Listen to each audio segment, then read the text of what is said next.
on this beautiful Father's Day. Happy Father's Day to y'all. I'm a father. One of the greatest things in my life is being a father.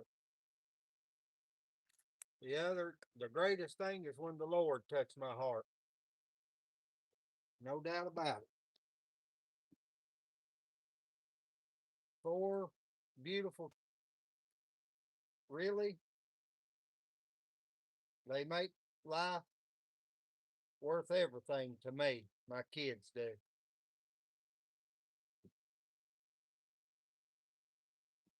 Oh, I don't know, guys. Plenty of wood out here. Plenty of axes.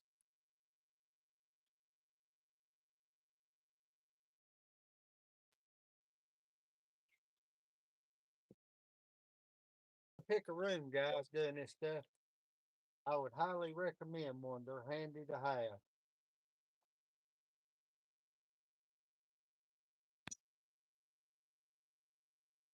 Move you around here.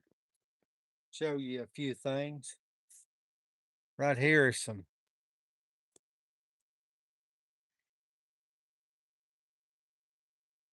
logs. That's a giant red oak right there. Giant. I can't remember exactly how big it is.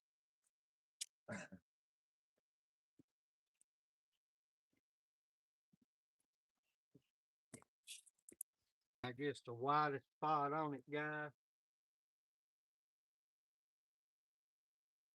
Like 39 inches. That's a big piece of red oak. This piece back here standing up. That's a real giant. We'll split it one day on live. 45 inches. 45 inches. Big red oak. This piece of white oak right here ain't no joke for a white oak. 30 inches. You guys know the routine. I can't see it at the house, guys, and do this kind of stuff. I can't do it.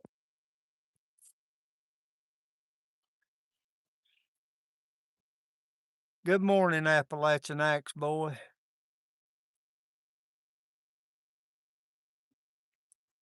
Yep, I wish you could be too, buddy. You picking him up, brother? Yeah, All right. I just think it was him. I don't know. How many have we got on the line? How many does it say we got on there? I think it's 5. Yeah, 5 people. Yeah. Guys, you want to see any of the axes split, or you want to see a piece of wood chop?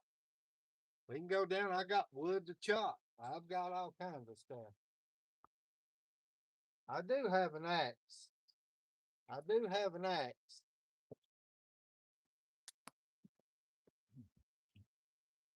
That I have used a couple times.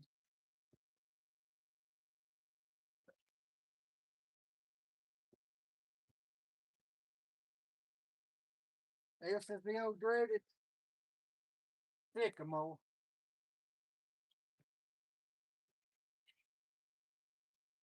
You can see it's bowed like a banana. Look what I come across at the local pawn shop. Fiskars, as I say.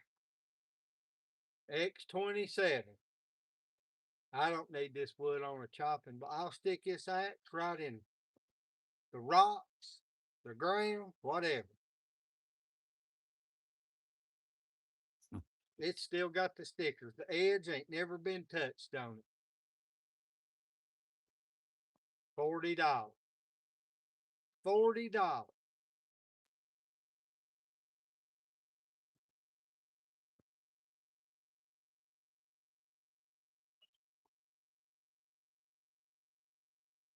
I don't care to reach across wood, crash that handle. You see how sycamore is.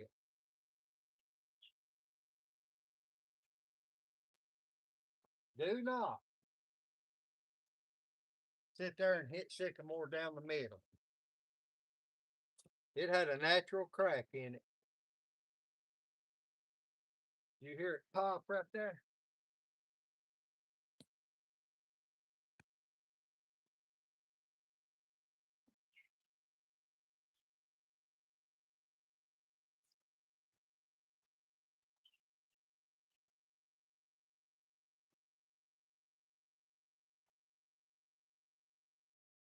How much are these axes new, guy? $70, $80, something like that?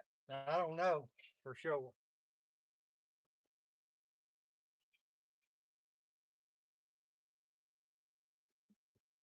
Huh. I've used this axe very little, but I will tell you this. What I have used it, it's a tremendous tool. I hear a lot of stuff on YouTube. Oh, you know, this and that, the handle shot. No, not the way I handle an axe.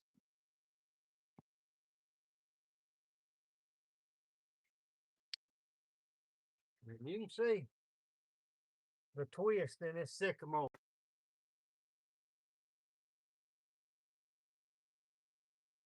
This axe, something that you can leave outside, stick in the ground, the rocks, it doesn't matter. I watched Dylan at Bluegrass Outdoors use this thing. His is still rolling, and that man has split a lot of wood.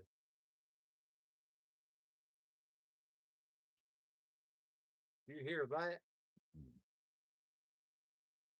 That's that twist in that sapwood.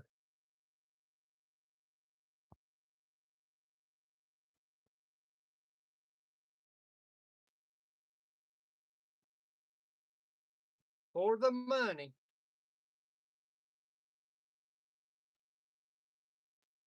why in the world would a man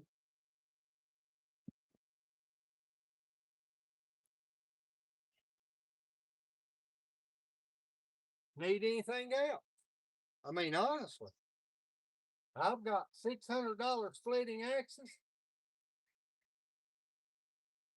and it's $40 job, and I know they cost $70, $80, I guess, 60, whatever they cost. I believe 70 bucks, 80 bucks. I don't know if they went up or not. But the average person who's gonna split a little wood, I mean, honestly and truly, you can't beat this tool. Big long handle.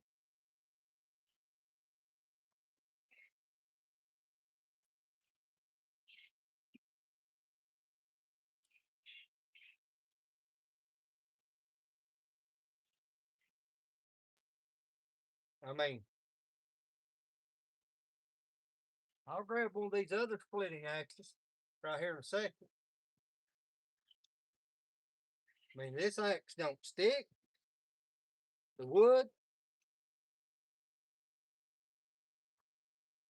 doesn't compress on it by it. Whereas everybody says sticky.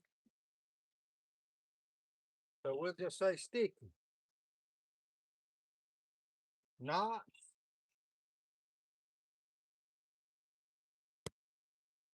I don't care to reach across the wood with that axe.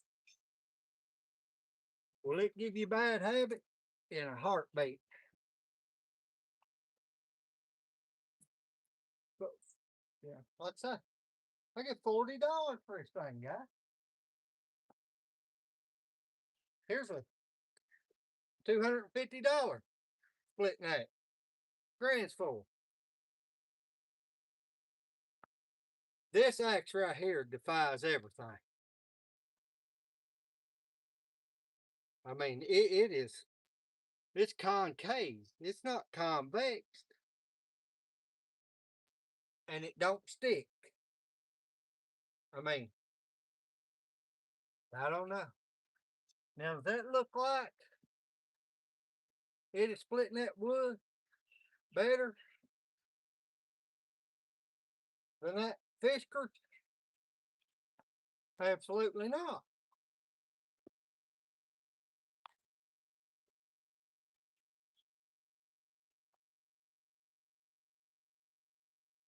It absolutely is not splitting that wood better than a Fisker's. It's not. Now, you can come right here. This piece of wood, you look right here, is worth twisting. So taking this off of this side right here shouldn't be much trouble.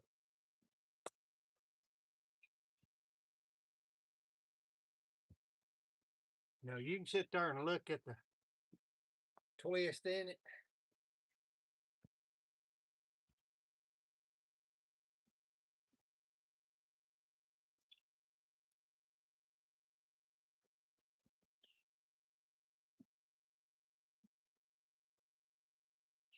But that $250 axe, no way split the wood no better than that Fisker's did. But everybody on YouTube will tell you about the handle. If it hurts your hand, put your pair of gloves on.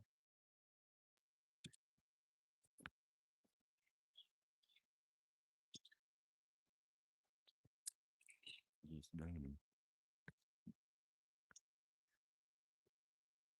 Got it.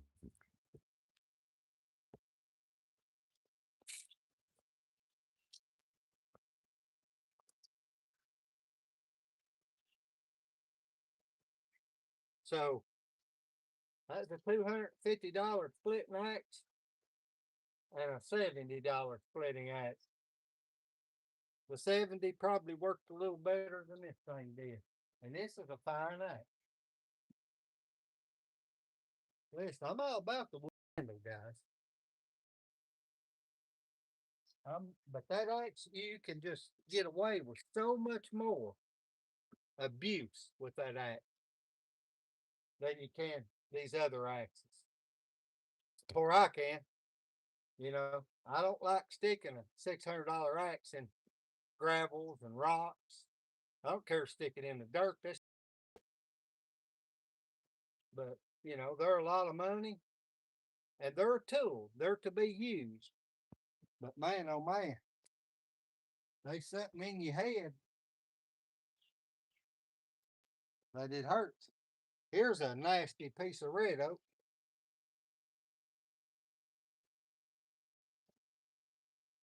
I'm a gummed up mess. Better off pick that nut.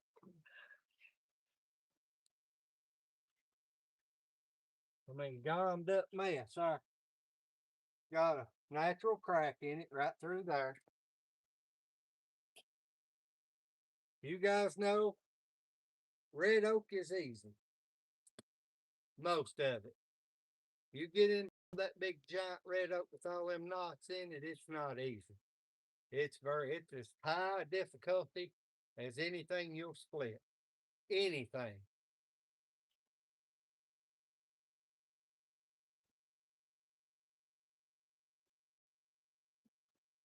Mr. Lee Hoffman, wood bullet.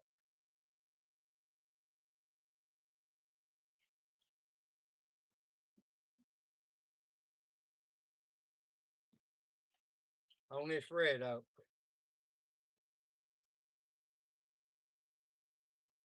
Split. In that big natural crack. Conrad. Blacksmithing. This and a Casterman are my two favorite splitting axes because of the weight of them, guys. I love that wood bullet, and ever since I put that handle on it, apparently you can just get that axe with one handle on it. I changed the handle on this Conrad. I don't like Conrad's palm sweat. To each his own on handles. You know how I feel about that. All that's personal preference.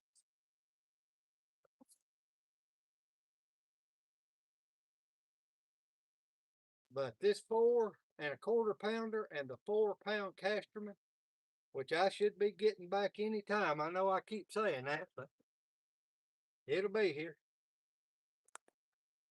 Uh,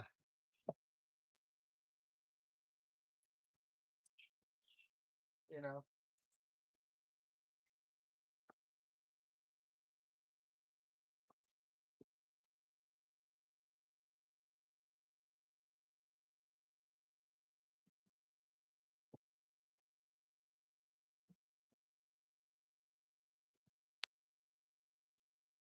you want me to split a piece where it'll be easy? There you go. There is not a bit of difference in axe right here than those axes right there besides this polymer handle or composite handle, whatever. That's it. If your hands bother you, you put you on a pair of gloves and go to it. This little hook right here. People talk about that hook. Okay, just put your hand right there above it. It'll never bother you. That's the reason the Conrad handle gets me is the hook on. I don't like hooks like that.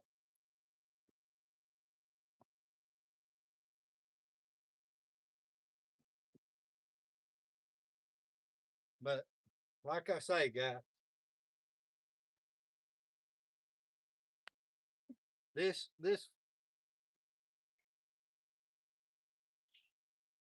I've got nice splitting axes.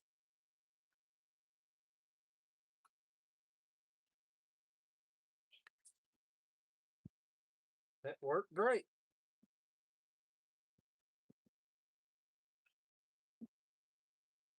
They do work great. But there needs to be an affordable splitting axe that works great. The United States making axe making big companies like the old days doesn't exist. You can't buy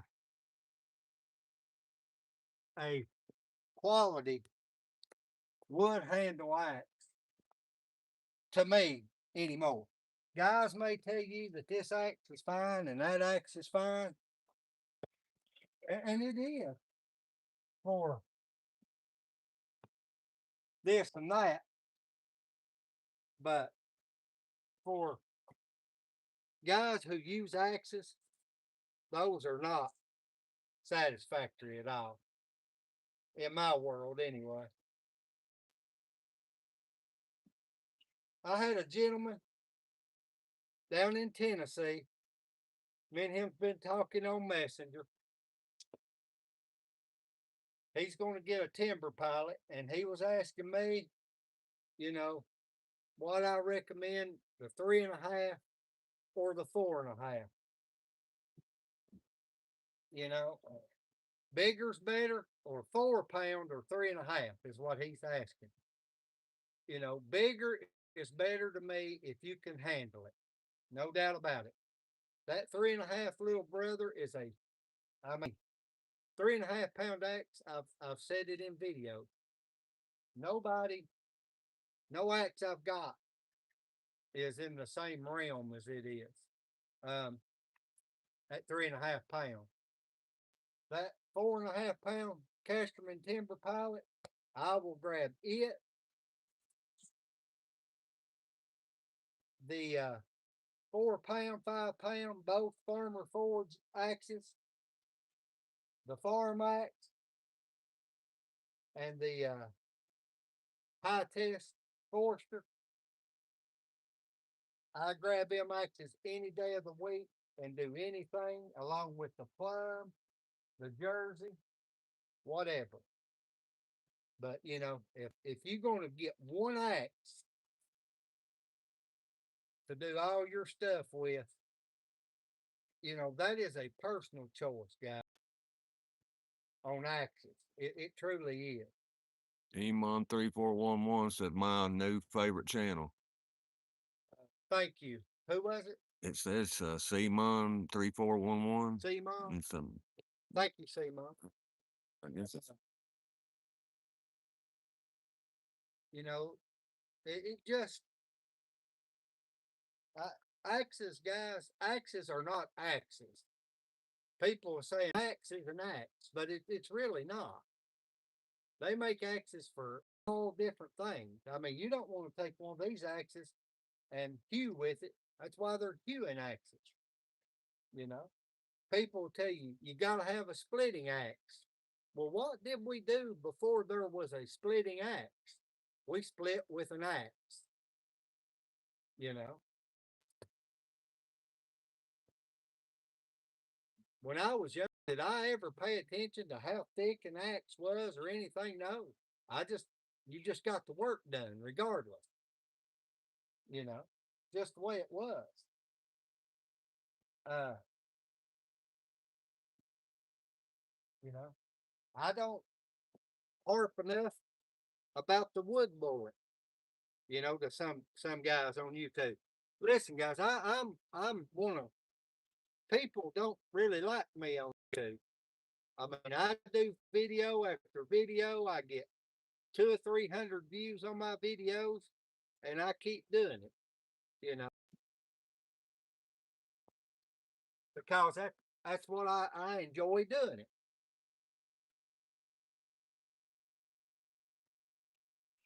I enjoy doing it. But I am going to start doing a lot more members videos. Guys, if you're not in my members and you can afford it, please join it. There's going to be more member videos than any video. You know, uh, I'm going to do more lives. You know, it's like this week. I believe that I put a video out every day this week. And I may have got one subscriber all week. You know, a lot of video, a lot of footage. You know, YouTube don't like my stuff, don't put it out, or the people don't like it. And that's okay. I'm not going to change who I am. I'm not going to sit around at my house and talk to you on this phone and blow smoke up your rear end. I'm not going to do it. That's not who I am. Other people can do that. I don't care. That's on them. This is my channel. I do what I do. And I know the people on here right now watching it like what I do. And I appreciate you. Ronnie says, do you like that Arbeca 5-star for splitting? I've not used the RVK. I've not used it. I have not. I have watched Billy Ray Smith show the new RVK compared to the old RVK. The old RVK is a Tasmanian, just like the high test or the Dandenong and all the others. I'm sure it works great. I've not personally used RVK. I've not. So I've watched other guys use it and it worked just fine. You talk about quality tools, they still make quality tools. You know, but from what I see, they are thinner. Ivan says, greetings from Bosnia. Hello, Ivan. Ivan's always in the comments, guy. He's always spreading love. And I appreciate it, Ivan. Look at that crotch in that wood, guys.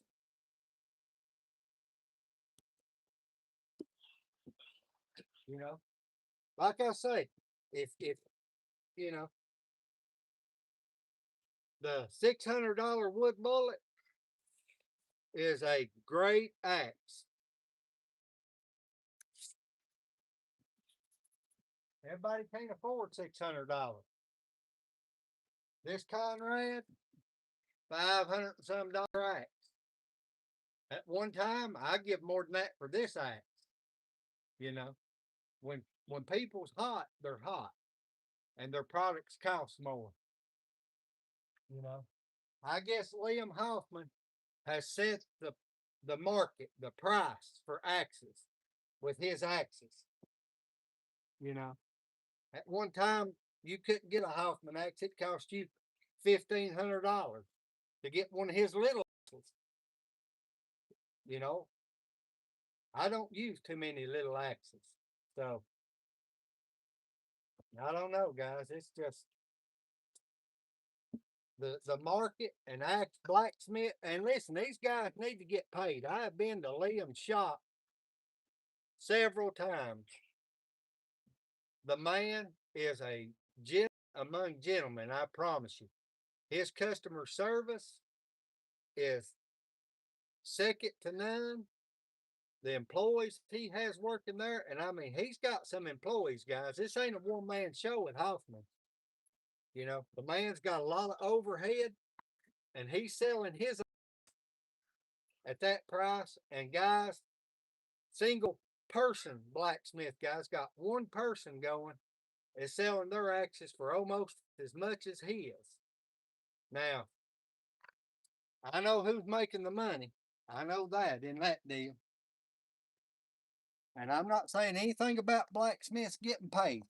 They work hard, and that's no easy deal. I know it's not.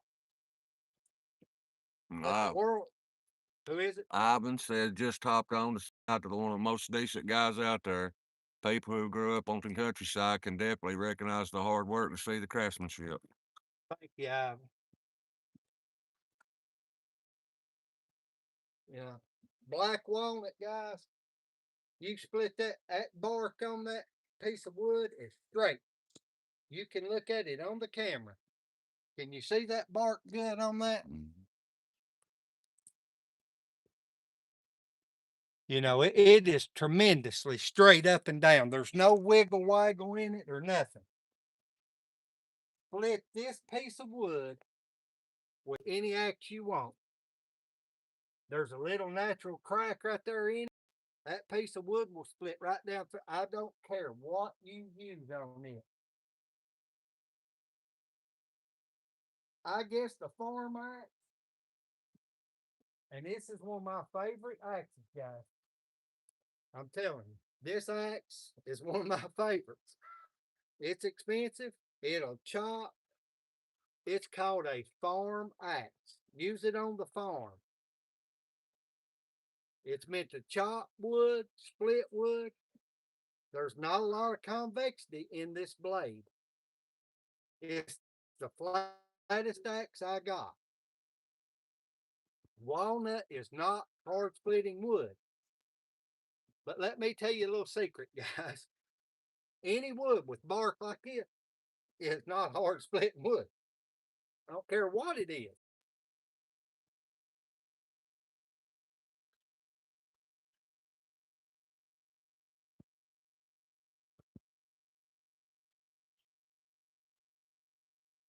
It's opened up almost all the way across. And it's open. See it? And you see how that axe comes out when it opens up. So we know that the wood is compressing against the axe blade, guys. But you can split any piece of wood straight grain with any axe, guys. You don't need a splitting axe. You just don't. Here's a splitting axe. Did it split that wood easier on that side? Yeah. But the easier wood with already took the compression off of here. So let's just see here. I'm gonna come on this side with the farm axe. It busted it, but not open like the splitting axe. Still had a little compression on it. There you go. I mean, guys, it is just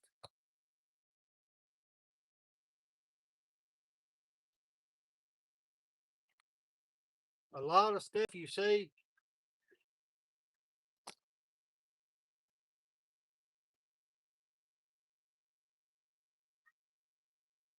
It's just, it's silliness, really. There's no way you're going to take this work and make it easy. You're just not going to do it. Well, I want to show you some pretty wood right here, guys.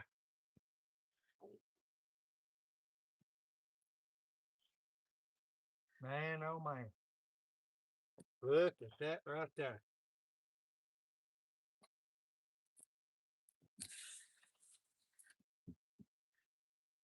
The smell of walnut, I love. Not as good as white oak. Man, I like the smell of it.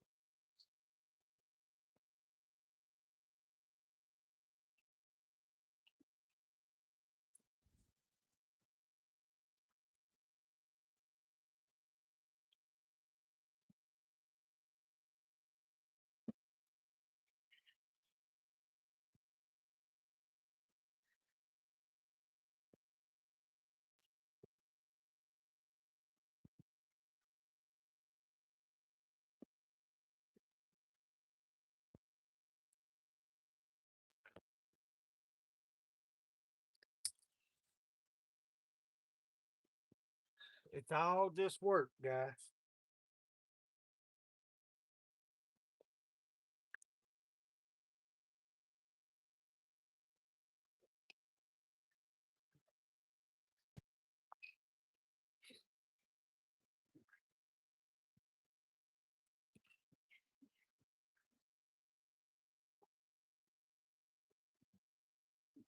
And I know that guys that know a lot about axes know when they watch YouTube and these guys talk this and that about axes. I know you know. If you do this, you know.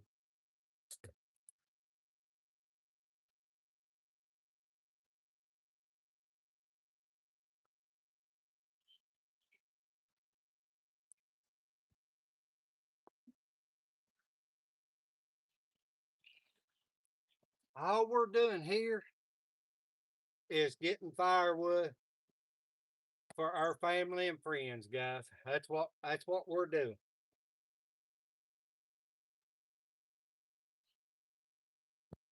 I am not here to try to sell you any of these tools. I'm not.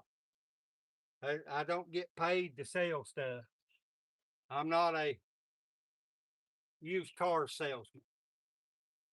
You know, I'm not a great talker.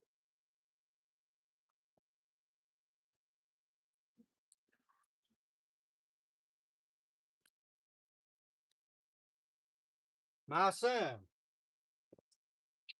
is getting ready to head off to law school. Now he's a talker. He likes to talk. He must take that out of his mind.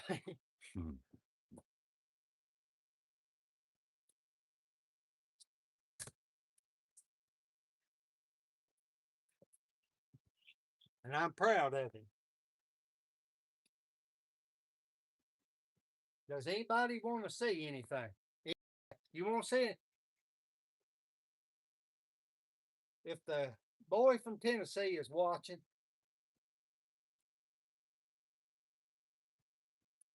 and you guys don't mind, this is a 3.5 and 4.5 pound timber pilot. Let's just go right down here, guys. I hope that I'm not breaking too bad. I'm not on any kind of Wi-Fi. That's the deal. You know, this is real. This ain't set up on my couch or out sun tanning or anything. This is working.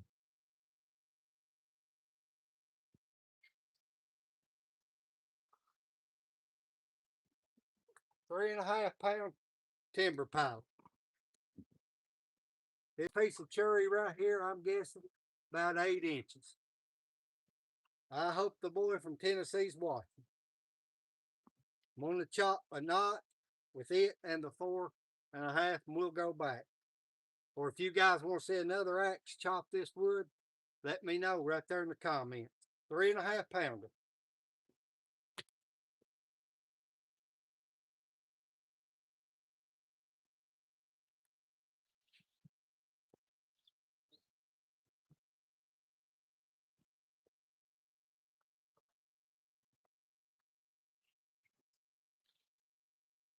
You see that log moving and the knot in it right there.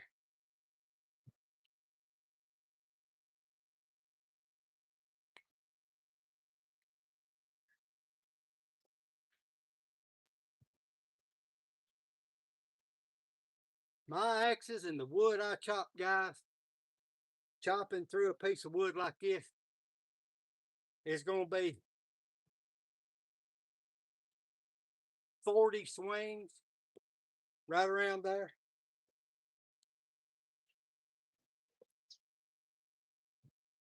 On the average.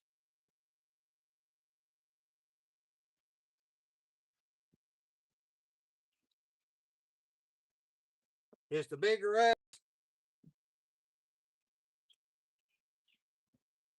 Gonna be less swing. It sure will.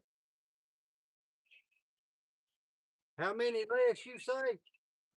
Very few though. But it is less.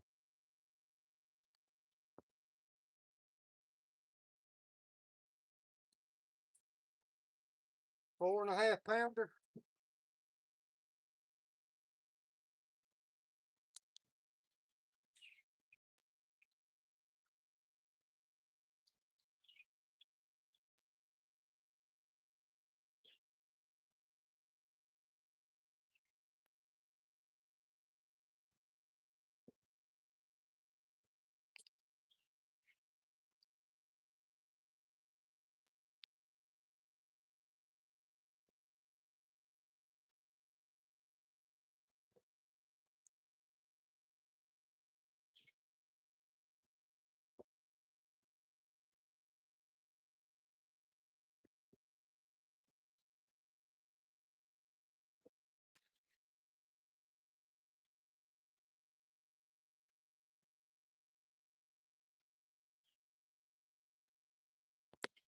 I'm not gonna run up here with an axe and hit this piece of wood at a severe steep angle and show you how deep a blade goes in and trick you into believing that something is better than what it really is. If you're chopping with a common axe, 8-10 inch wood,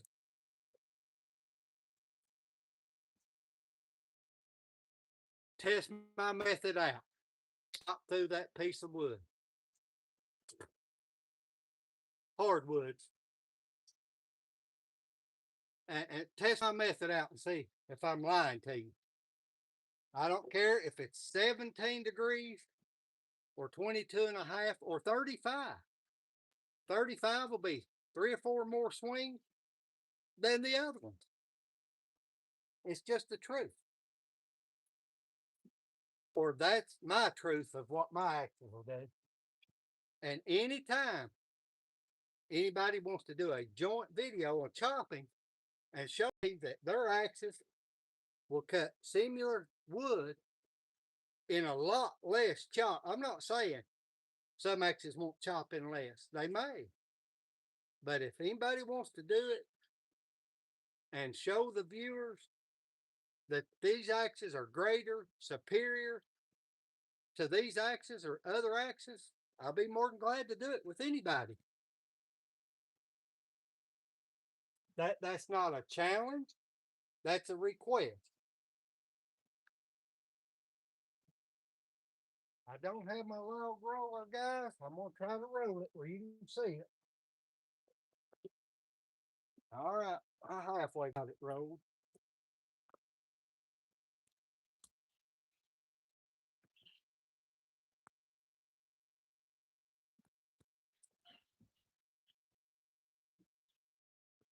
There we go.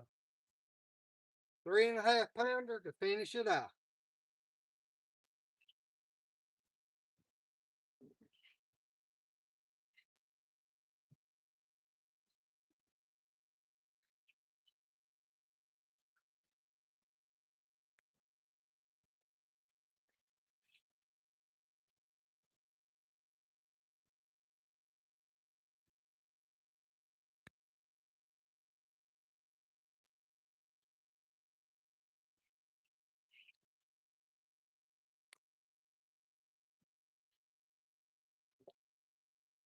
I don't know how many swings that is. Count them up. But that little 3.5 pounder does great.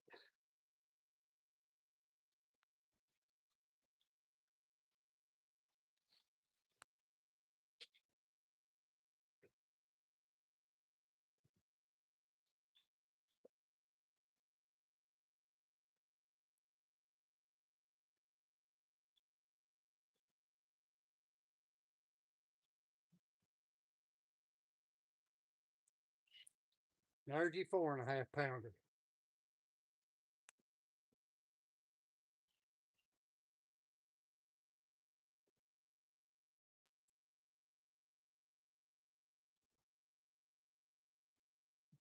You want to split your axe cut wood?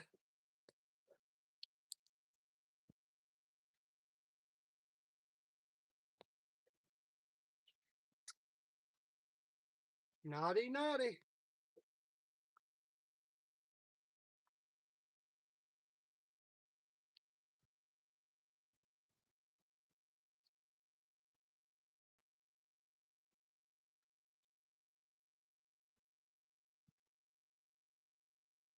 There it went.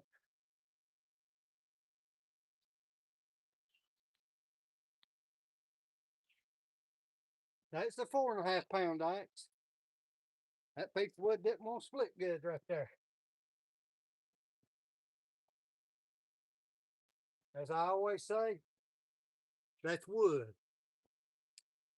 Not right there. Not right there.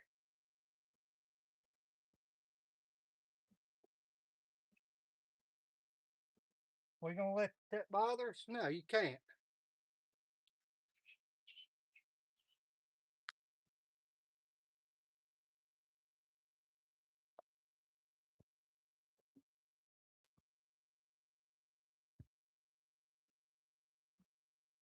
So there's your 3.5 and 4.5 pound timber pilot, guys. Chopping and split.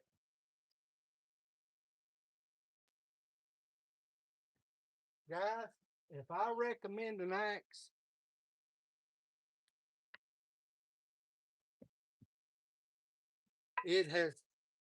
these axes have been swung thousands, tens, hundreds of thousand times. They've got the sweat behind them for me to recommend them to you. I would recommend either one of these axes to anybody. I would recommend the farm axe. I would recommend the high test. I would recommend the farmer forge axes. I would recommend Conrad axes. I'd recommend the Fiskars, the Transformers, because that's the axes I've used. Kelly, Plum, All the axes you see in my videos, I would recommend to anyone. Let's go back down to the splitting.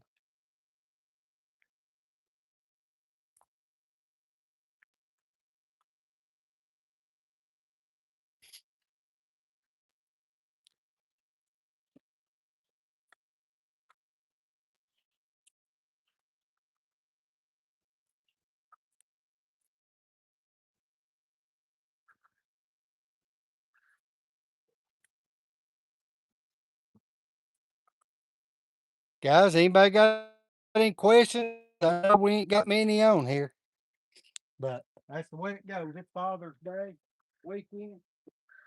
I get it.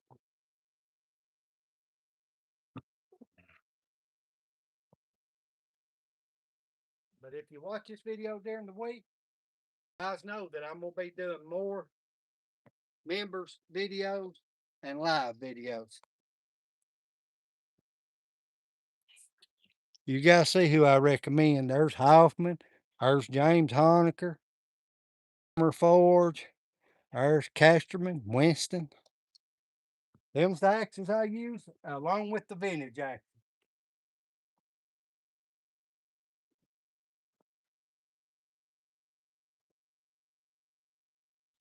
Ozark Axe Man says, "Morning, sir. I'm splitting wood with my high test while listening to you talk this morning." Ozark, you say? Mm-hmm. Ozark Axe Man. It's a beautiful morning here in southeast Kentucky. It was a little cooler this morning. It's been great all week, really. Humidity, like I said, I believe I sent Wade Alley a photo the other day. Humidity was 100% here. It's just the way it is in the mountains. The heat, when it gets 100 here with 100% humidity, guys, that ain't no joke. That ain't no joke. Ronnie says, "I'm searching for a splitting axe. I have a Grand Sport Brook Mall. Do you have any recommendations? I live in Sweden, so maybe any European brands or any tips of resellers of vintage axes." Ronnie, you looking for a American axe, or I've got the Transform large splitting axe. You know, this axe is not convex; it's concave. It releases better than probably any of these other axes. It may be the shorter blade, but still, it doesn't. The wood doesn't compress on this axe. Bam. What kind of wood are you splitting, Ronnie? If you don't care, throw that up there. Are you splitting softwoods in Sweden,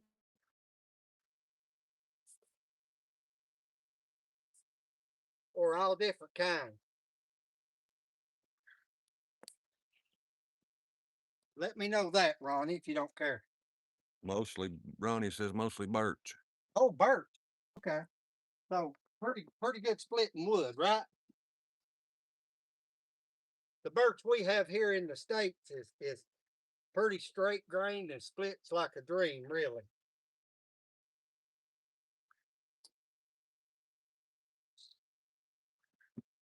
I believe I may. Here's a little piece of birch like we got, Ronnie.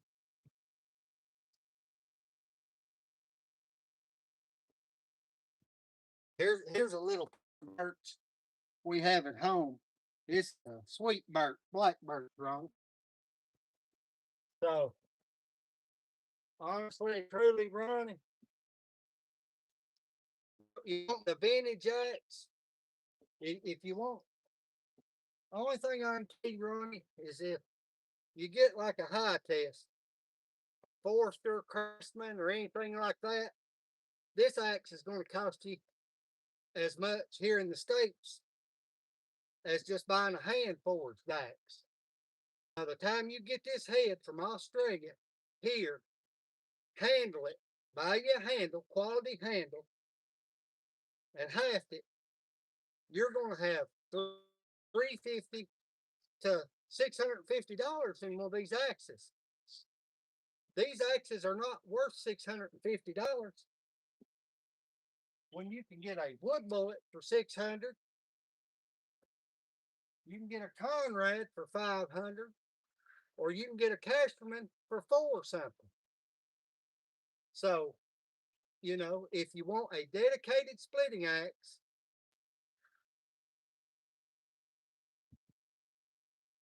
and the prices, if you figure out the prices of what, I mean, you're in Sweden right there. If you can find a vintage Gränsfors Tasmanian pattern axe, now that's what I'd go with if I could get it for the right price over there.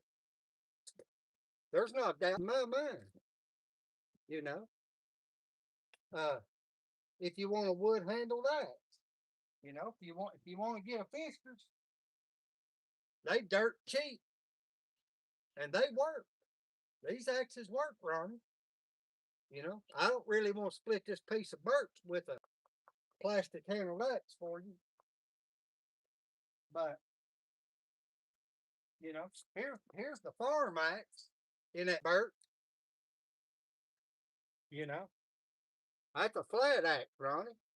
I mean, it's got very little convexity to it, but look how beautiful straight that wood is.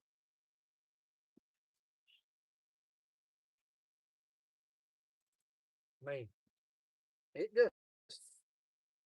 just is what. Could find me a Gränsfors or an RV, there'd be no doubt. That's what I'd roll with over there. I wished I had either one of those things. I would love to have an old Gränsfors Tasmanian pattern, or an old Plum USA, but I'm not giving a fortune for those axes. I'm not doing it. This piece of wood right here, you can see the limbs all the way around it. That's pine. That's pine. So I watch a lot of guys on YouTube, and they talk about axes, and this is what kind of wood they split, guys. Is this kind of wood. You know, so you gotta look at the knot, read the knot.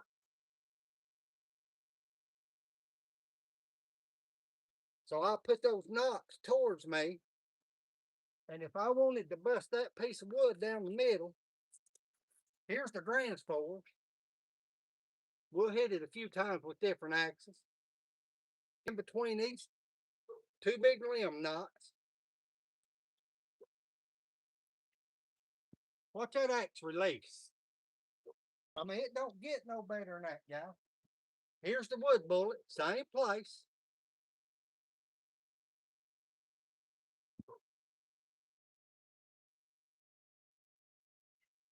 That one was easier than this one. But I will tell you, did you hear that wood pop right there? That head weighs 5 pounds. I believe that one weighs 3.5. This one weighs 4.25.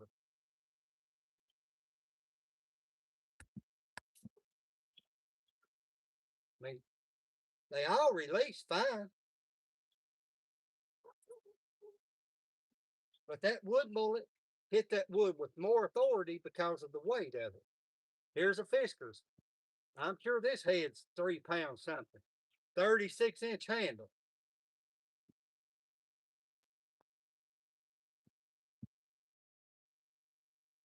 Release is great. Back to the wood bullet. Just listen to the sound. That drove in there deep. Release is good. You know, that's what gets me, guys. With guys you see on YouTube splitting wood right down the middle. I mean, that's not the way I split wood. I mean, that wood is now split, but not all the way through.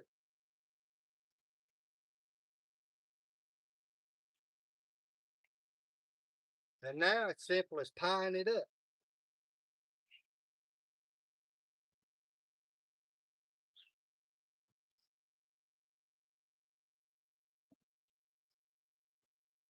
That's right through a knot right there.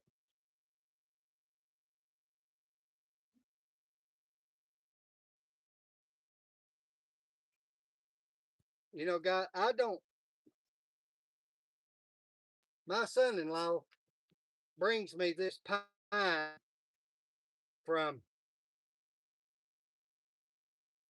what you call uh, wood service people, you know,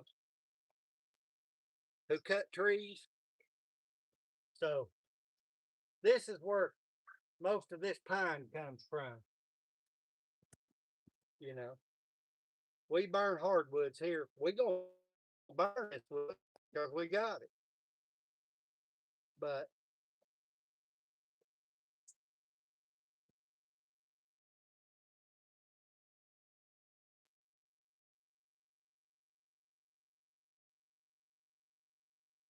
here's a nice one. You see the limbs all in it. I can see them right there.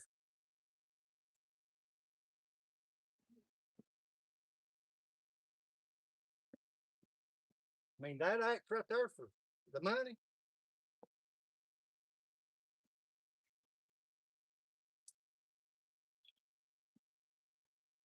Right there's the knot, guy. I mean,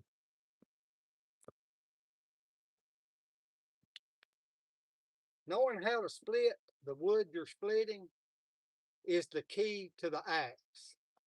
So, you know, guys on YouTube, you've seen me, I get stirred up bad because I feel like they're trying to take advantage of most people, you know. This $600 splitting axe is not magic. If I walk up right here and I don't know where to hit this wood, it, it looks like a knot right here. That's not magic. It's going to split around the knot, but you know, there's a little bulge right here, but it would take that wood out there. And you see the knot right there was down the side of another knot. You know, so it's just hitting the wood. There was the same as the first lick. You see the knot running here and the knot running there. Is it going to bust this piece of easy splitting wood? Yeah. Because to me, it's not hard to split. Does it eat your axe blade? Kinda.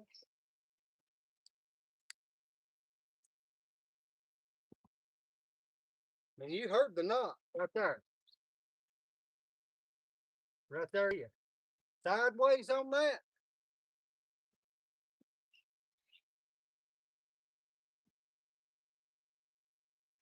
I don't know, guys. If you want to get me stirred up, that's the way to do it.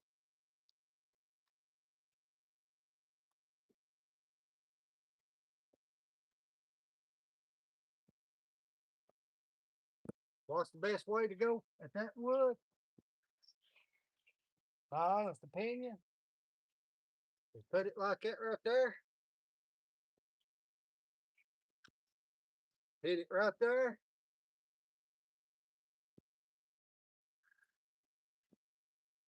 Hit it right there. And it's busted. Sense to bust those two nuts out like that, then it does say they're hard to get through. Straight down. Well, of course they are. But they'll say, oh, you can't split them that way. Yeah, you can. Yeah, you can. Lay that wood down and do what I just done, and you'll split it.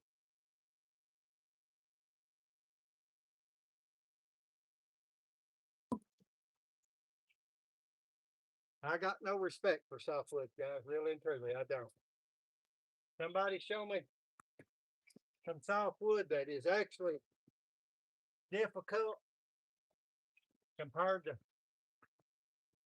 some of the hardwoods that I get into, and I'll change my mind.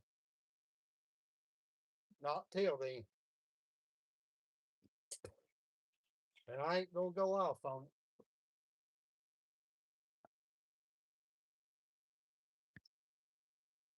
I'm not gonna split that piece of cedar. But splitting tough,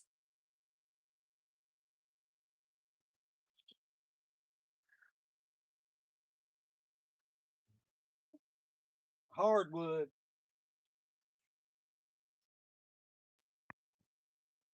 is so much different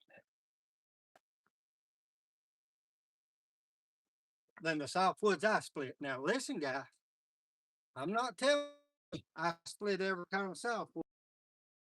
If you watch my channel, you know I don't. We only have so many here in Kentucky.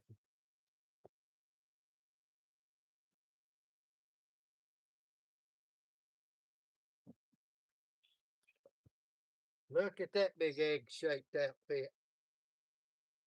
Mr. Sizemore. Sycamore. And when I tell you shaped like an egg, that's shaped like an egg, guys. Now, am I going to split that piece of wood down the middle? If you do, you need brain surgery. That's the truth. You need to have your head looked at. If you even think about walking up and hitting that in the middle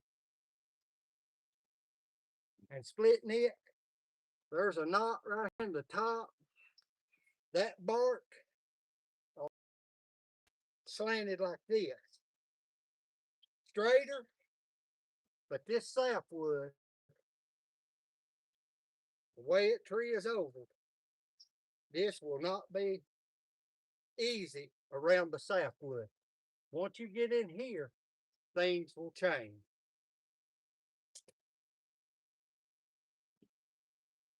The magic. The greatest splitting axe in the world, some people say.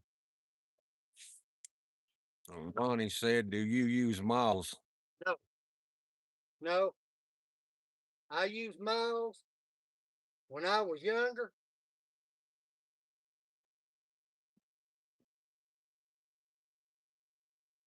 I used miles when I was younger. And if I can help, I hope.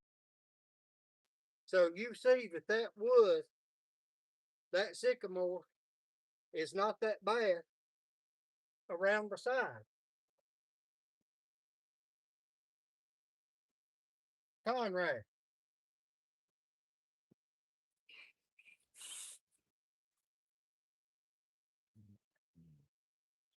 Who said that about the mile? Ronnie. Ronnie.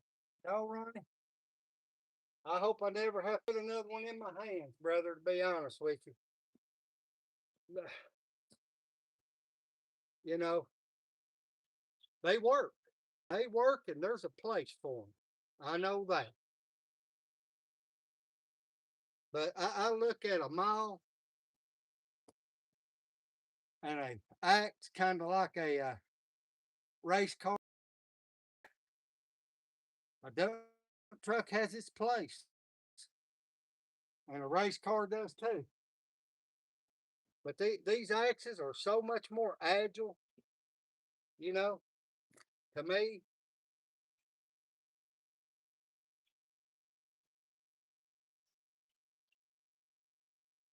That piece of sycamore is rather nice.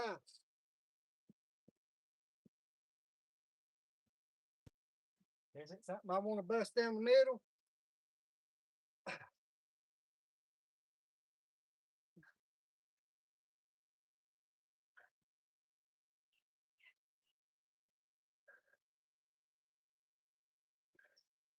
You tell me, brother, not me.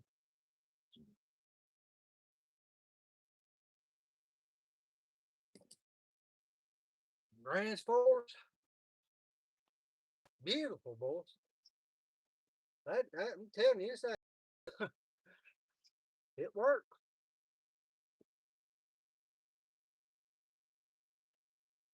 And that striped collar they got on there, Brad says Happy Father's Day. Happy Father's Day, Brad.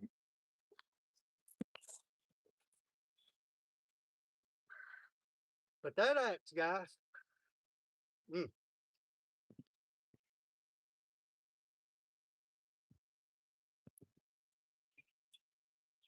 maybe I shouldn't have gifted this to my son-in-law.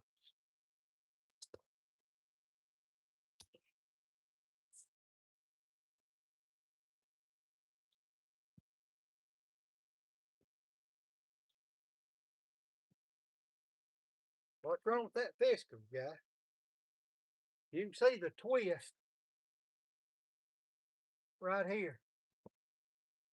And a little starting right there in that sapwood.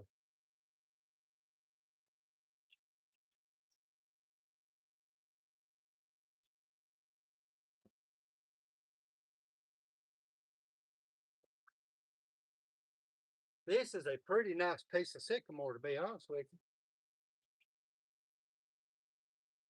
Oh, that's that egg shape.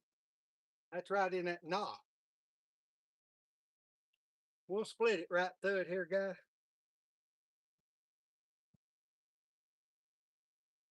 The Husqvarna pit says hello and now.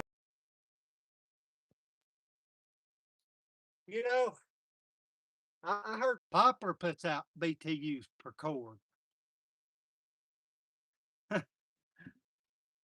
That sycamore may put out 20 million BTU per cord.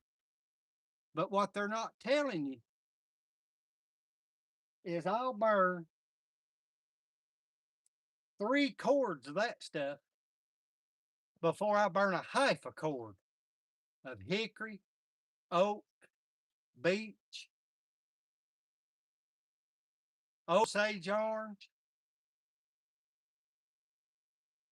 and many others. That birch, that sweet birch, you will burn so you may get heat out of it, but it's like putting cardboard in there and lighting it. It burns fast. It may put heat off, but there's no retention to it. That's what nobody says about BTU and how hot wood is. Do I care how hot wood is? I don't care how long it lasts. May be different.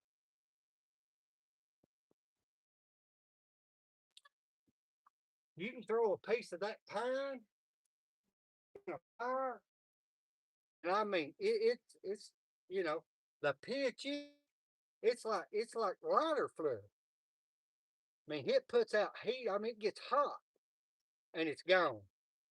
Along with poplar, I use poplar for kindling to start fire.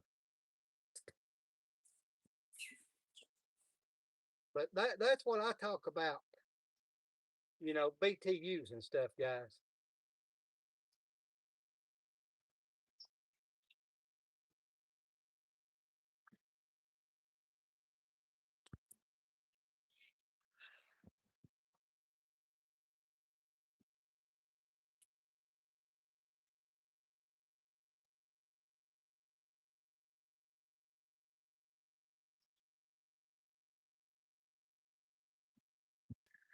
See, that's all that sapwood right there. You can turn that piece of wood like that right there, and it's a whole different deal. Whole different deal.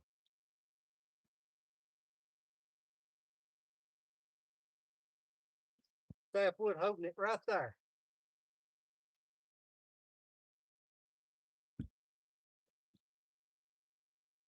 Right in that twist right there.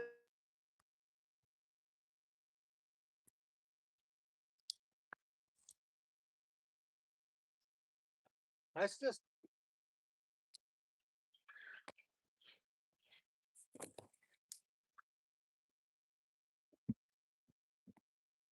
that's just the wood, guys.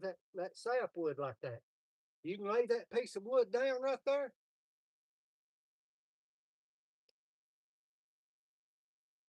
Farm axe.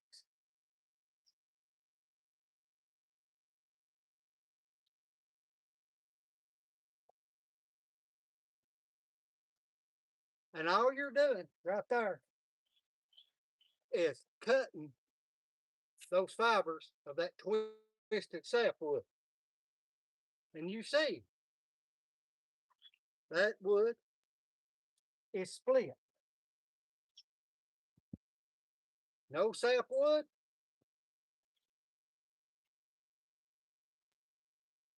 Looks like a piece of butter. Sapwood does not split so easy, does it?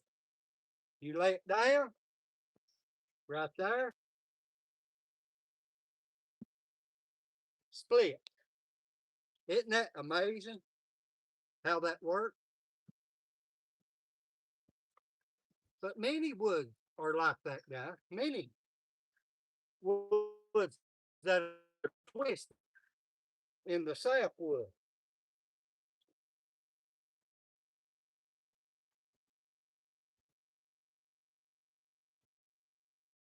There.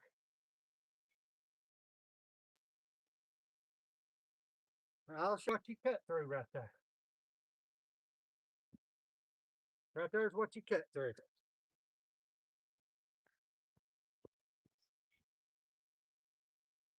Anybody got anything, guys, you want to say or anything? I don't know how long we've been going. Hour and 12 minutes. Huh? Hour and 12 minutes. Yeah. I love this stuff, guys. I'll try to show anybody anything they want to see.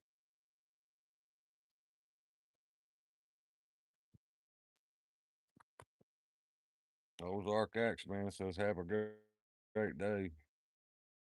Have a great Father's Day, Ozark Axe Man. Thank you for stopping by. And David Thomas says, happy Father's Day. Happy Father's Day, David.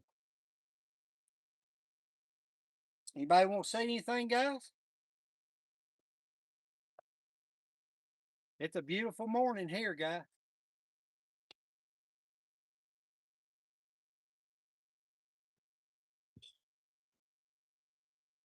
Once again, guys, come over to my members. I'm going to be putting a lot of stuff up, members. If you can't afford it, come over to it, please. Because I want to do more stuff there and lives and just go that way with YouTube. YouTube, well, they don't have them worries, do they? YouTube throws their stuff out there to everybody. Dylan says, how do you sharpen your axes? I sharpen my axes on a 2x48 belt sander or a KME axe jig with diamond pads or stones. I use both.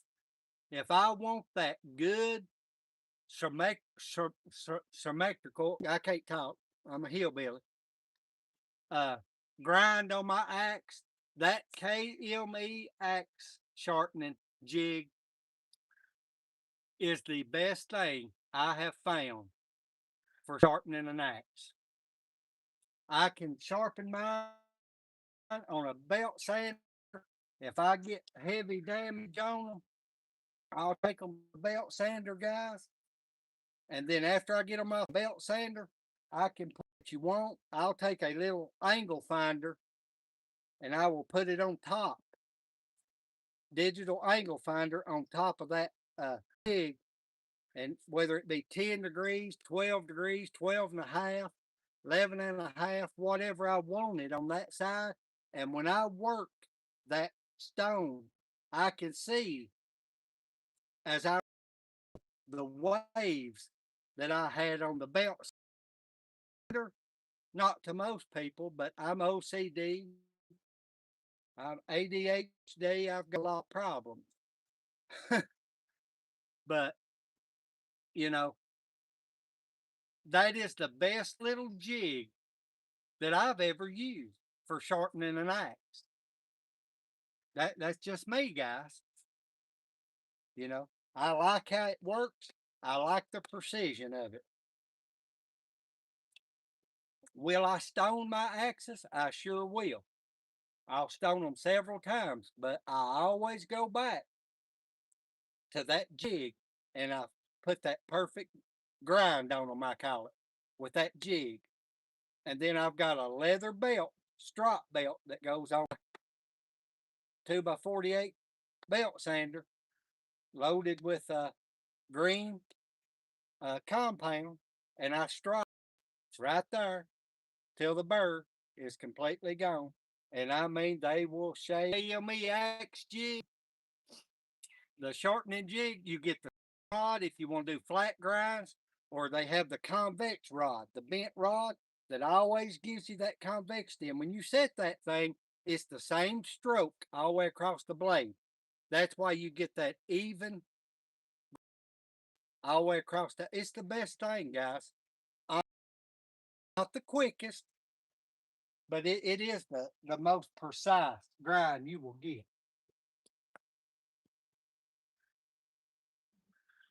You know, I can bring it out and set it up and show you, but I would not want to sharpen an axe on film.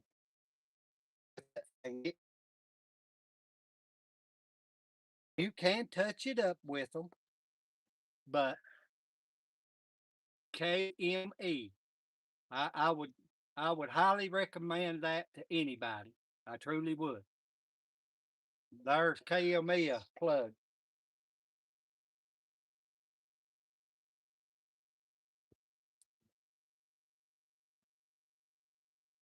Anybody else got anything, guys? Let's keep it going a while if you want to.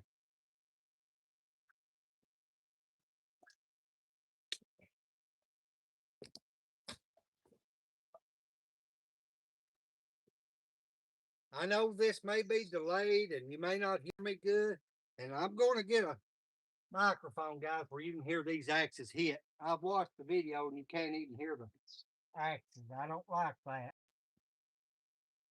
I don't know what the deal is. Hear them in the regular video and not the live, but that's the way it is. Anybody want to see an axe in any kind of wood or?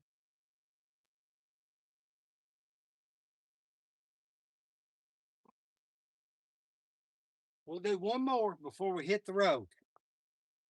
Or we will attempt to do one more. I'm gonna show you guys something. And I mean this. When I do this, this is black walnut, easy splitting wood. Everybody will say, oh, black walnut splits easy. It does. How about a big fork piece where it's been cut off right here? How would most people split this piece of wood? Well, I'm going to show you how I split it. So I'm going to turn that fork here out. You can see it coming right here. So you guys who split wood know what I'm getting ready to do. For the guys who don't and are new to it, nah. Jeff Stewart said, good morning, sir. Good to see you back at it. Do you have your timber pallet splitter back yet? Do not, Jeff. Good to see you, man. Happy Father's Day. No, this is the timber pallet chopper. Winston should have it hopefully done today. I hope he does. I hope he does. And it'll be back, and I'll get to show it to you guys in these live. But here's his chopper. If I can't, I'll take a chainsaw to it. You know what I on this wood. I do not like reaching across and destroying my handle. So I'm gonna stay right here in front of this wood. So I peeled a piece off right here. Right here. Big knot right here. Starting right in it right there. My next lick on this, and there's a knot right here. So I can come right here, take that piece off there.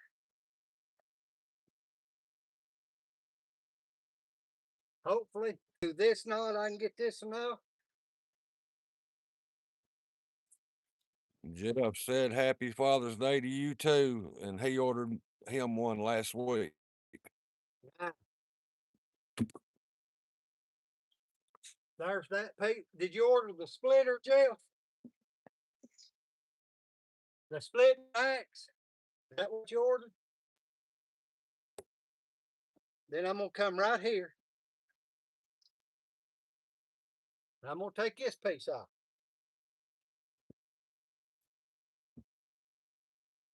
Jeff said, yes, sir. You'll have a good one. All right, guys. Now you see what kind of trouble we're starting to get into. Can I take a piece off through here? I don't know. Let's see. Piece off this side. Let's hope. Yep. So that's a piece off that side. So now I'm gonna come in here as far as I can on this wood.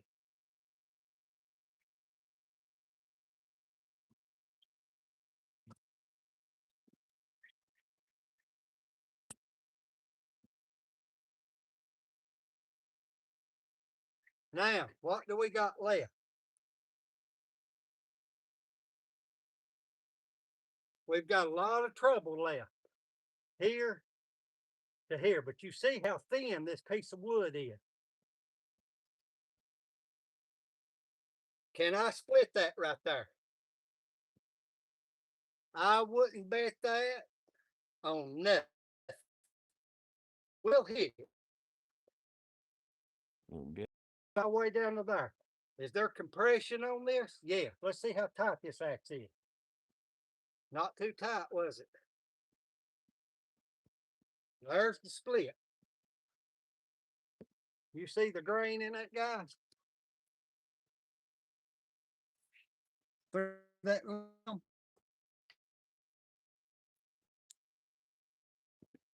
That's how you can break down a tough piece of wood with a regular axe.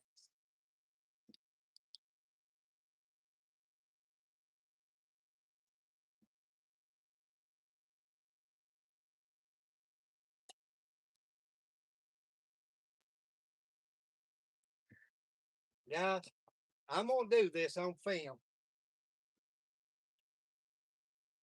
This piece of wood is cedar, light as a wood.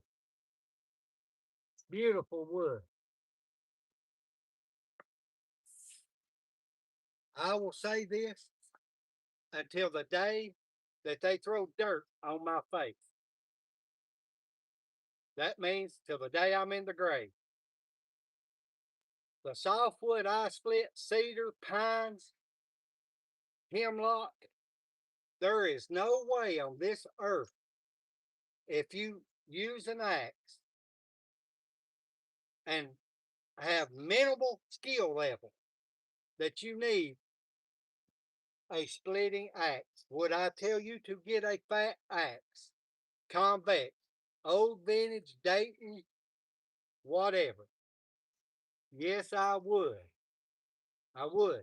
It just spreads the wood further apart, which opens it up more, and there's less compression, if that makes sense. Everybody wants to talk about terms of wood and how stuff works. I've always said the axe don't stick, the wood holds the axe. So the more axe touching the wood and it compressed, the harder it is to get out. That's where convexity comes in. But that grand force does all that right out the door. But anyway, that piece of cedar, I only know to get this farm axe because it's the least convex axe that I got. This wood right here is 12 and a half inches that way and about 12 and 3/4 that way, guys, across the size of that wood.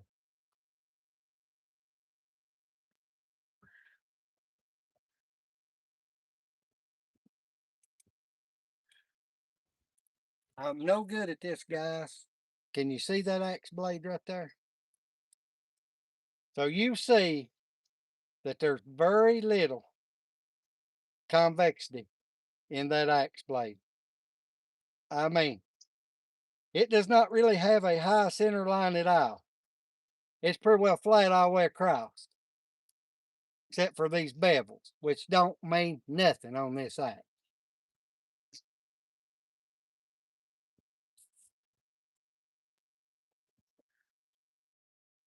Cedar. I'm gonna split this piece of wood right down the middle. I'm gonna turn sideways, guys. Hope you see this axe blade. Okay. Scoot your wood back that way where you'll hit into the wood if you come through it, not into your foot. When I hit this piece of wood, I want so much of my axe blade off right here at the back. In case it doesn't split, it's going to help with relief, compression on the wood. As you can see, inch of blade, that wood split. Zero respect for cedar wood. I don't care what axe you want to use it. If it's knotty, hit between the knots. That's all you got to do, guys.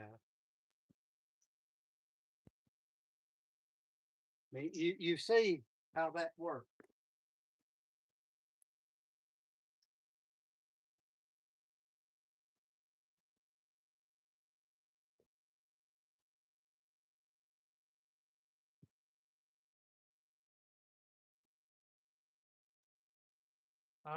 I'm sorry, guys. I just, I just can't go for the stuff that's on YouTube. When I do this stuff, I can't go for, all this stuff about wood being difficult. And I guarantee you that there's not a bit of difference between white cedar and red cedar. I guarantee there's not. But I could truly, anybody with any axe skill whatsoever can bust this wood right here, this size, with a hand axe, what I call a hatchet.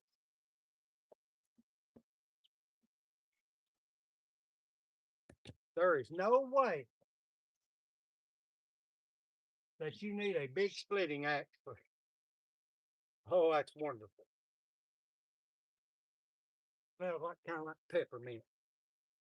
That you need a splitting axe on that stuff. No way, no way. I'm not trying to sell you no bad stuff.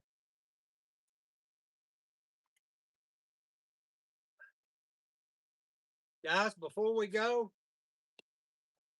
anybody want to see anything? Seriously.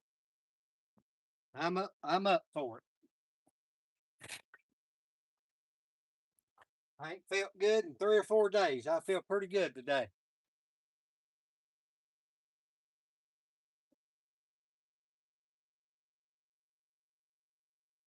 Anything? How many we got watching? 6, 6 still yet? 5 now. 5?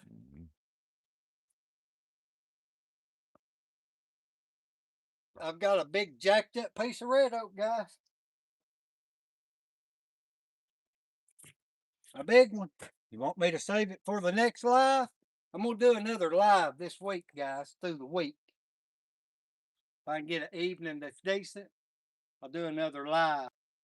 So we'll save that gnarly piece of red oak. I'll show it to you for the next live. Look at that little jewel right there. That big limb kicked out of it. Yeah. Red oak's easy splitting wood, some of these guys say. I don't reckon. Not all of it is. Anything else, guys? Come on. I feel good.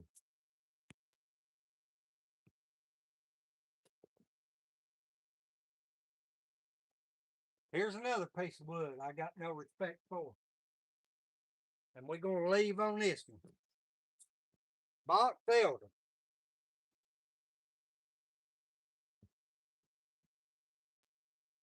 This is considered a hardwood. The only reason that's a hardwood is because it's got a leaf on it. It's pathetic. Pathetic. It's a pretty wood, you know. Some of it's got the flame in it, the red.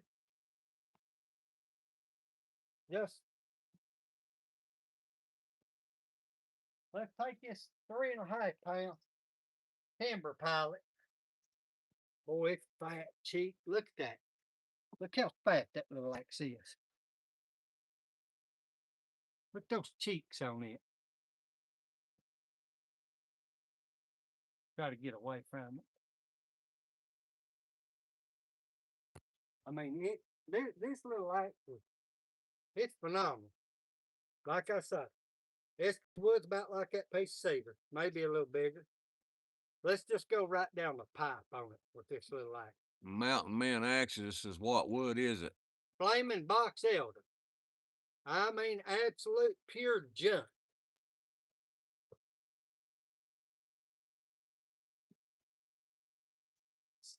I mean, that's considered a hardwood.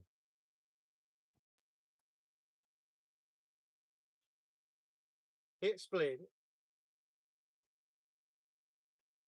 It's got a little twist to it.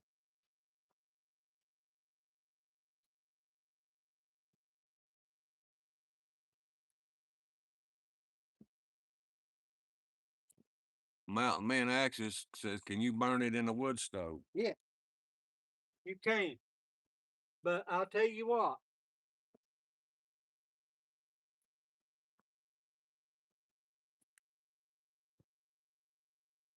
Right there it is.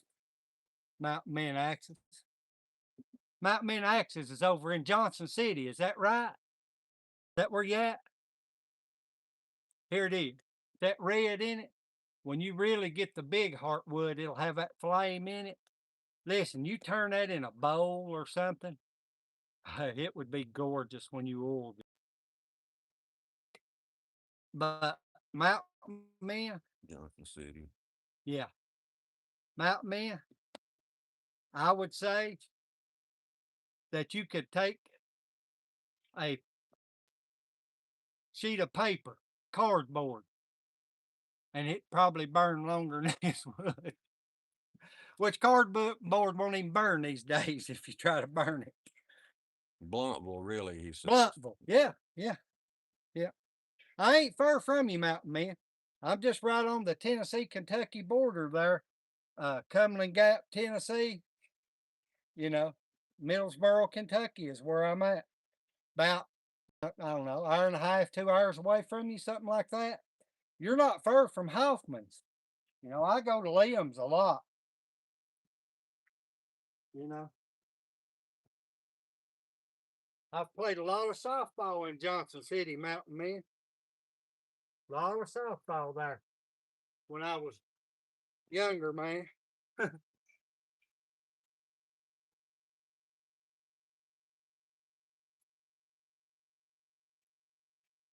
Now, box elder ain't much, brother.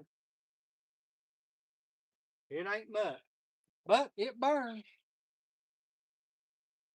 So, like in October, here around home, you know, on them cool mornings and evenings, it's all right to burn. Sycamore, any of it's all right. But in the wintertime, January, February, locust, oak, hickory, Osage orange, and there's not a lot of that around here. Hard maple, birch, hard birch, yellow birch. You know, great firewoods, among more, guys. That's just off the top of my head. Beech, elm ain't the greatest, but it's all right. Mountain Man Axe says, "Ha ha, thank you, brother. My daughter has played since she was 5. She's 12 now, and she's made it on her high or her school team." Great. I used to coach middle school softball Mountain Men Axis. You know, when my youngest daughter played there, she played a lot of travel ball. We played in Johnson City many times over there playing travel ball, Indiana, Ohio, everywhere. She traveled everywhere and played. It's the best time of your life, Mountain Men Axis. Enjoy every minute of it. Mine is 22 now. And I remember when she was that big or that big looking at daddy. I mean, I hate, you know, I hate to see my kids grow up. And I know that sounds selfish, but I wish they was that big again and pulling on my breechy legs. You know, uh, they've been the greatest thing in my life. You know, they've made me be a better man. They work hard in my life to see them have the things that they want. Uh, Quite the opposite of my father, who didn't give me everything. He gave me what was required, you know. And sometimes I feel like I should do that. Should have done that with my kids more, uh, because the world's changed so much. Everybody think they're entitled to stuff now instead of having to earn it. You know, Mountain Man says, "Wow, it's hard to think about it, but I feel the same. He feels the same." when you open your eyes, Mountain Man, she'll be grown. My youngest daughter just got married. You know, it was, I couldn't believe it. You know, uh, just I don't know. It's something when they grow up.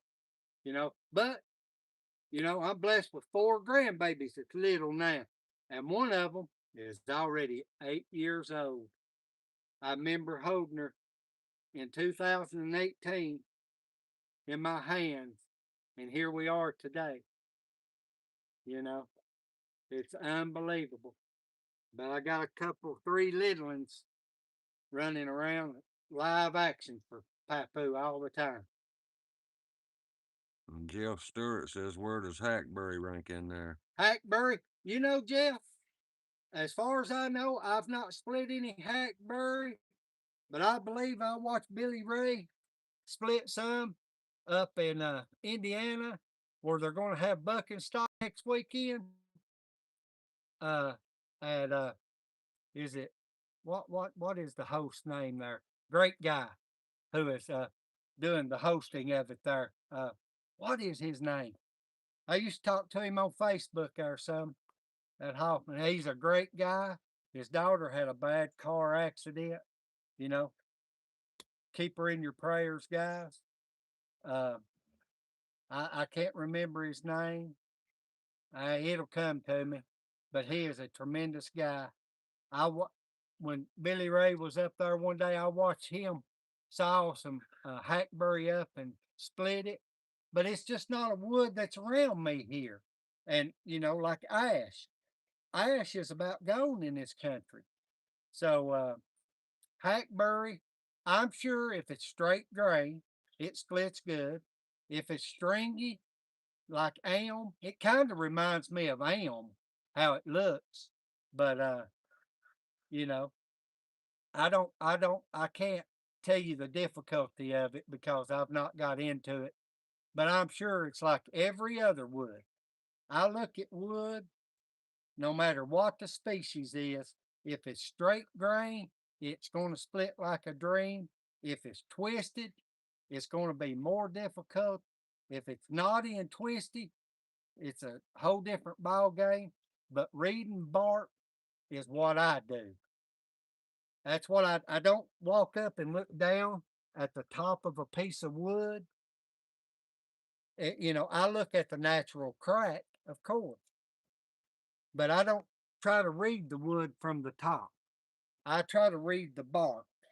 That's just me and what I do. That's how I was taught to do it. So that's how I do it. But hackberry, I'm not familiar with. I'm not. Mountain Man said he's not seen any hackberries there either. Yeah, I believe it's on up north of us. I'm sure there's some here.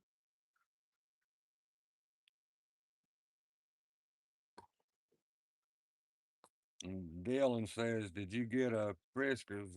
What do you think about it?" I think, Dylan, for the money, Dylan, is that you from Tennessee?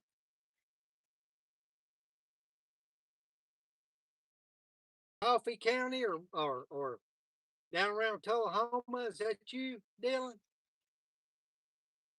That's it. Did you see the two timber pilots chop? If you didn't, it's earlier in the video. And split. I've split with both of them too, if you missed that. What do I think about this Fiskars? This is what I think. I think of the crybabies on YouTube who cry around about this handle hurting their hands, need to toughen their hands up or put them on a pair of gloves. There's not a lot of shock in that handle, no different than any other axe that I got. But I am loose handed on the axe. When that axe hits, I really don't even have a real grip on it. My hands are very loose. This axe, for the money, you cannot, you can look, you can throw it, won't hurt it. You can run over it with a vehicle. I would not throw one of my wood axes like that for nothing. This axe is tremendous for somebody who is starting out in this stuff, splitting wood. This is how I look at this axe. This would be a great starting axe if you split wood the correct way. This axe can cause you the awfulest bad habits ever was. And what I mean by that is instead of staying in front of the wood, you'll reach across the wood and bust wood because this handle won't break. Them handles you will tear all to pieces if you reach across the wood. I don't care if you sand them down smaller than the head, all mine are, you will still get awfulest rash. It will chunk it out because the wood will have shards off of it. And when you start dealing in woods that are hardwood, those shards are tough and they will tear chunks out of your axe handle. That's the only setback I see this is bad habit. But as far as working, you do not need anything else besides this axe to split wood. Would I recommend getting a wooden handled splitting axe? I absolutely would. There is a difference in ergonomics. This axe is just fine. It will last you a lifetime, 2 lifetimes. Adriana says, "What are some good camping hatchets? Looking to buy one." Good camp hatchet. All right. I'm glad he asked that. Who was it? Adriana, I think's the way you say it. Adriana, I think's the way you say it. For watching. Camping axes. Okay. What kind of camping do you do? Do you hike? Do you go to the lake in a boat? Do you go in the mountains? Do you take a vehicle? What do you do? You got to pack this axe a long ways, or what are we doing? Let me get me a chair.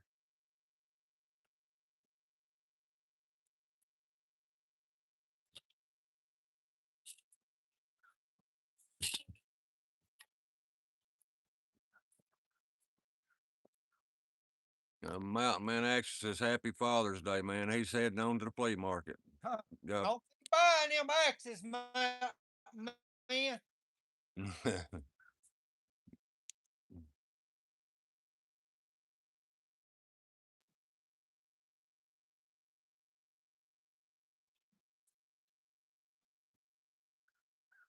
What was it, Adriana?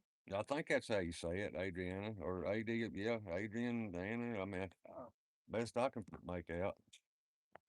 Here's a little axe.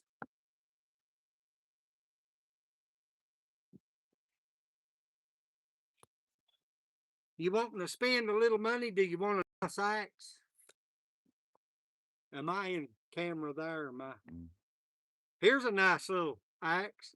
It's called a Hax by Casterman. It's got a 17-inch handle, and that head on it is, I don't know, is it 2¼ pounds, I guess? I'm assuming 2¼ pounds, good heavy. Look at that handle. How Winston, you can hold it here. You can hold it here. You can get it here. You can get it here, or you can get all the way up here. The pole's hardened. It's a beautiful little tool. Now, would that be my main camp axe? No.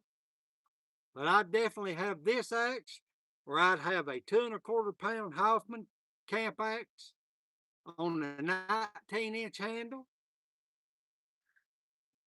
Those would be two that I would have, and those are expensive axes.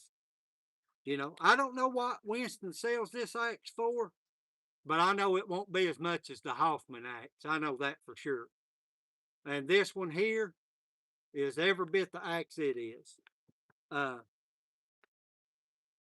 But for a camp axe, you know, if you're wanting a forged axe, I would look at like the Hoffman 3-pound camp axe on a 26-inch octagonal handle. His straight octagonal handle. That's a nice camp axe. I mean, nice. You could get Casterman's forged axe. I believe it's like a 27-inch handle. Right at a 3-pound head on it. It's a little fatter cheek than the Hoffman axe. The Hoffman Wasatch is a 2¼ pound, or the 2¼ pound camp axe on a 24, 26-inch handle. Great camp axes. You know, it's just according to what kind of money you want to put into a tool. You know, you can get a 2½ pound boys axe vintage and handle it. Put you a short handle on it. You know, 24, 26-inch handle, and have a tremendous axe. Just to be honest with you, I don't know what kind of budget you got and what you want to spend. You know, if you want an heirloom tool, or, you know, what. If you could let me know in the comments, it would help. Good little hatchet for all general purposes axe. Is that a hatchet, right? Or what we call a so a lighter head than that. Just any vintage hatchet would be great. I've got a I'll show you here real quick.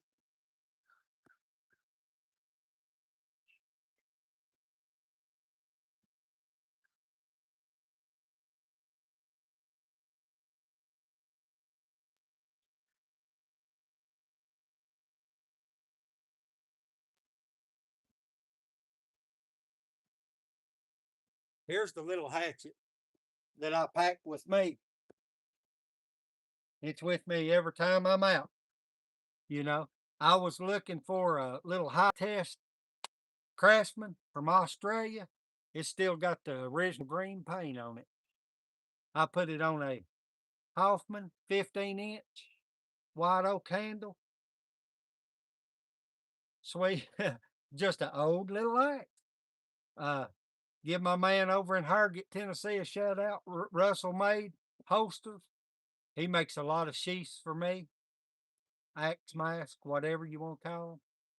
You know, but that right there is a great little hatchet. I call them a hatchet. Joe will get mad at me. Joe, I don't care. They're a hatchet to me.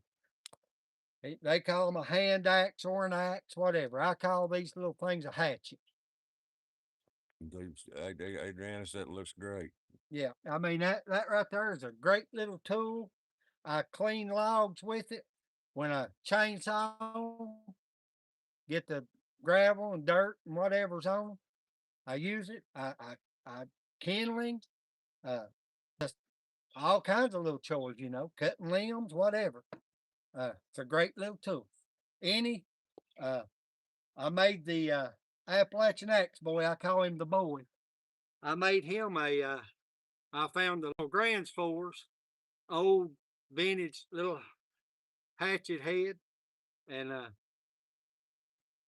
built it for him. It's a great little hatchet tool. I'm sure any Kelly, Plum, you know, I gifted my cousin a Plum. It's a rafter pattern hatchet. It was a jewel, a jewel. Kind of looked kind of like the back of this, you know, but it was a little hatchet. But that's what I use, you know. I've not done any hafting videos, guys. Hafting axes. They're all over YouTube. A lot of guys I agree with, a lot of guys I don't agree with. I think if you can take a hatchet or an axe head and push it down on and it come out the top of your axe and you hit it a time or two and you think that that's a good hang, that's not a good hang where I come from. I keep compression all the way up the axe head when I half one.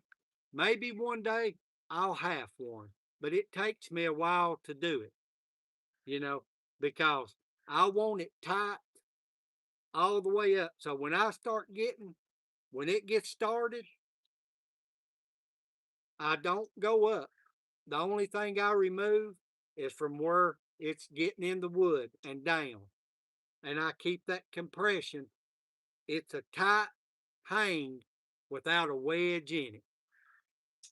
Without me hitting it and jamming it on there, it's tight. So when I put the head on, I actually got to tap it to get it to go all the way to seat. It may go that far before it seats down for me to take more off. That's what I call a good hang on an axe, that you don't ever have to worry about it loosening up if you keep it oiled. You know, just my opinion. I might be wrong, and I'm not throwing stones at people, but you know, I use a Japanese Shinto and a draw knife, and sometimes a knife or whatever. You know, I hang them tight, guys. I do. It's just the way I do it. I'll do a video one day, maybe this winter when it's cold. I'll go down. I don't really have a place to do that, you know, so I do it underneath the shed here at my house. But a lot of times I go down to my friend's house. He's got a little woodworking shop in the winter time, and I really like to hang most of my axes in the winter when everything's good and dry. You know, don't have moisture in it, and you don't have to worry about it shrinking or anything like that. And I do not like to oil my handle before I hang it. I like it to be raw. Now, when I put my head on there, I will put oil where right when I hang it, I'll put oil on it just to give it that little protection inside the metal. I do that. Have we got anybody watching, or am I just talking to the phone? No, there's 10 people in there. Okay.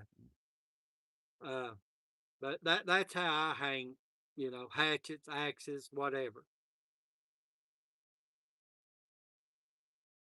This sitting down and talking, guys. And he said, thank you for the info. Yes, thank you for asking.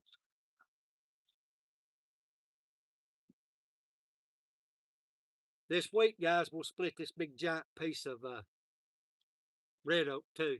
This big 4-footer. We'll split it with an axe. How many lives, guys, do you think is good through the week? I've been doing every Sunday, but as I said, I've got viewers,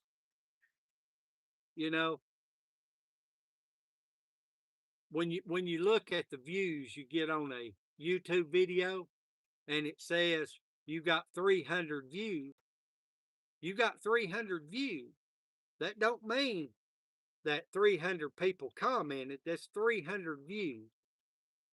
And come out and you chop wood like an animal, and you put all that work into it, and you get 100 views or 200 views, and then you watch a YouTube video where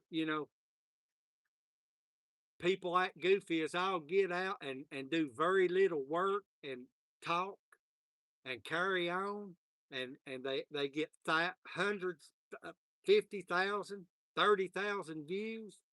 People don't like me, guys. YouTube don't like me. I don't know what it is, but I'm not going to be something that I'm not. I'm not a two-faced person. I don't act one way on this camera and another way off of it. I do not cuss on my YouTube channel. To my knowledge, I don't know if I've ever said a cuss word. Hopefully not. I don't think so. So you never have to worry about your kid watching and hearing vulgar language. I don't cuss. Now I may get wild and I may say things about other people on YouTube because they drive me to do that, because they're so full of it that I can't stand it. And I've apologized to one person in general, for some things I said, and the comments I had, and I apologize for them, and that's as far as I'll ever go with it. The way I feel about him doesn't change, it doesn't. It's just the way it is. I'm a very humble person. I treat people the way I want them to treat me. So I've treated that person a certain way because that's how I feel about him, and that's never going to change with me.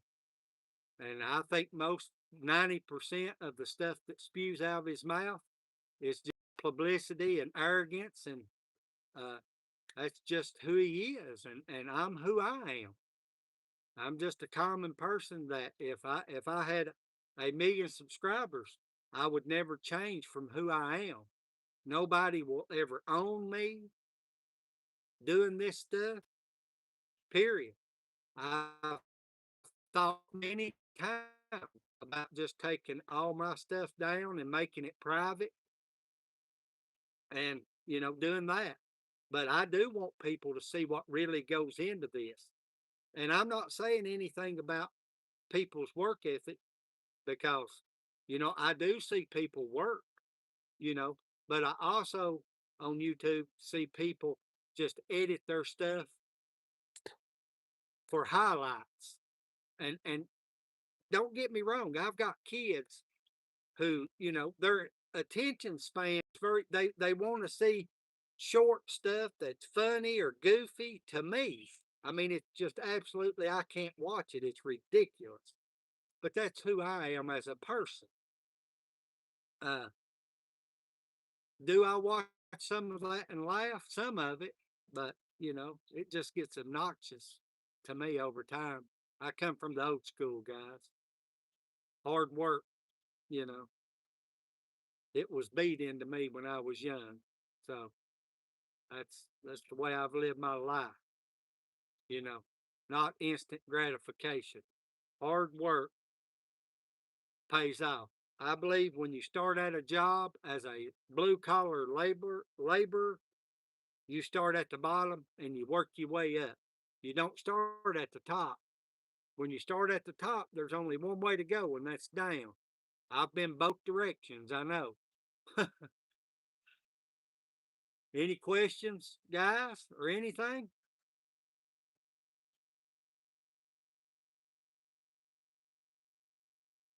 None? All right, guys, we'll end it right here. Happy Father's Day to everybody. Uh, think about me. Think about joining the members, guys. You'll see this week a lot more member stuff going to be going up than public stuff. I'll still put a little bit of public stuff up, but most of it's going to be members and lives. Thank you for watching.